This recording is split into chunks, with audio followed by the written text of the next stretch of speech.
একবার চিন্তা করে দেখো কি বলছে, আরে যাদের জন্য এসব করো ভেবে দেখো কেউ নাই কারো রে, আর যাদের জন্য এসব করো ভেবে দেখো কেউ নাই কারো রে।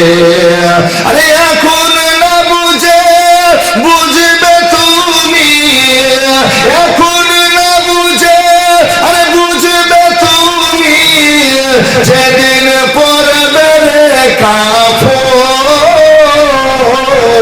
ঘুমাবি রে মন, আর কতদিন সাদের ঘুমে ঘুমাবি রে মন।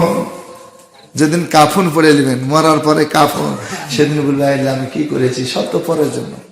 যাদের জন্য এসব করো ভেবে দেখো কেউ নাই কারো, কেউ কাউ হবে?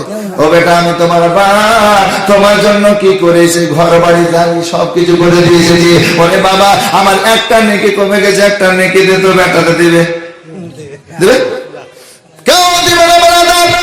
এই জন্য বলছে আপন আপন যতই করো, আপন তোমার কেউ নাই, আপন হবে বিশ্বনবী তাজদারে মদিনা ধরে বলুন সুবহানাল্লাহ। তাই বলছে আপন আপন করো রে মন, আপন তোমার কেউ হয় না, যিনি মোদের আপন জনা শুয়ে আছেন মদিনায়। আল্লাহ